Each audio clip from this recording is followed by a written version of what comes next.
नमस्कार, मैं डॉक्टर संदीप वैश्य हूँ और मैं पिछले 20 सालों से बतौर न्यूरोसर्जन प्रैक्टिस कर रहा हूँ। अगले 5 मिनटों में मैं आपको यह बताऊंगा कि ब्रेन डेथ क्या है। ब्रेन डेथ या न्यूरोलॉजिकल डेथ ऐसा शब्द है जिसे लोग ठीक से समझ नहीं पाते। वो समझते हैं कि ब्रेन डेथ का मतलब है कोमा में चले जाना। यह एनिमेशन आपको विस्तार से बताएगा कि ब्रेन डेथ क्या है और यह किस प्रकार कोमा से काफ़ी अलग है। आइए हम पहले दिमाग की संरचना को समझते हैं। दिमाग के 2 हिस्से होते हैं, कॉर्टेक्स और ब्रेनस्टेम। कॉर्टेक्स दिमाग का बड़ा हिस्सा होता है और ब्रेनस्टेम छोटा, जो वास्तव में रीढ़ की नस का ऊपरी भाग होता है। कॉर्टेक्स हमारी अहम गतिविधियों को चलाता है, जैसे पढ़ना, लिखना और बोलना। यदि कॉर्टेक्स डैमेज हो जाए तो इंसान कोमा में पहुंच सकता है। वो होश खो बैठता है, लेकिन कोमा में होने के बावजूद भी वो इंसान दर्द महसूस कर सकता है या किसी हरकत पर प्रतिक्रिया दे सकता है। कभी कभी कोमा में पहुंचे व्यक्ति की चेतना दोबारा लौट भी आती है, किंतु ब्रेन डेथ कोमा से अलग है। इस शब्द का मतलब है कि दिमाग मर चुका है, कॉर्टेक्स और ब्रेनस्टेम दोनों। ब्रेनस्टेम मानव शरीर का केंद्रीय नर्वस सिस्टम और चेतना का केंद्र होता है। यदि ब्रेनस्टेम मर जाएगा तो सांस बंद हो जाएगी। जब दिल को ऑक्सीजन मिलनी बंद हो जाएगी तो वो भी मर जाएगा और धड़कना बंद कर देगा, और बाकी अंग भी ऑक्सीजन की कमी की वजह से मर जाएंगे। ब्रेन डेथ कैसे होती है? यदि किसी व्यक्ति को सिर पर बहुत जोर की चोट लगे या बड़ा स्ट्रोक आए तो दिमाग में सूजन शुरू हो सकती है।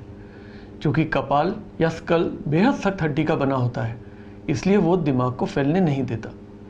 डॉक्टर दवा देकर या ऑपरेशन कर सूजन को कम करने की कोशिश कर सकते हैं, लेकिन अगर उन्हें कामयाबी न मिली तो दिमाग पर दबाव बहुत बढ़ सकता है, जो कि दिल की धड़कन से भी ज़्यादा दबाव होगा।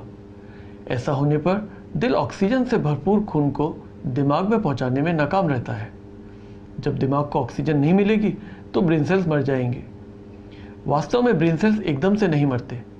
इससे एक प्रक्रिया शुरू होती है जिसे लाइसिस कहते हैं, जिसमें ब्रेन सेल्स गलने लगते हैं। गलने की इस प्रक्रिया के बाद ब्रेन डेथ की स्थिति को फिर से पलटाया नहीं जा सकता। एक बार ब्रेनस्टेम मर जाए तो व्यक्ति सांस लेना बंद कर देता है और दिल के बाकी अंग ऑक्सीजन के अभाव में मर जाते हैं। हमें कैसे पता लगेगा कि ब्रेनस्टेम की मौत हो चुकी है? आधुनिक चिकित्सा विज्ञान में यह तय करने के कई तरीके हैं कि ब्रेनस्टेम मर चुका है या नहीं। एक तरीका है उन न्यूरोलॉजिकल गतिविधियों की जांच करना जिन्हें ब्रेनस्टेम नियंत्रित करता है। यदि व्यक्ति होश में नहीं है, सांस नहीं ले सकता, निगल और खांस नहीं सकता, पुतलियां रोशनी पर प्रतिक्रिया नहीं करती, तब ये सभी इस बात के संकेत हैं कि ब्रेनस्टेम की मौत हो चुकी है। भारत में transplant of human organ act of 1994 में कुछ टेस्ट बताए गए हैं जिन्हें 4 डॉक्टरों की टीम द्वारा किया जाता है। इसके बाद ही किसी व्यक्ति को ब्रेन डेड घोषित किया जाता है। ये परीक्षण 6 घंटों के अंतराल पर 2 बार किए जाते हैं।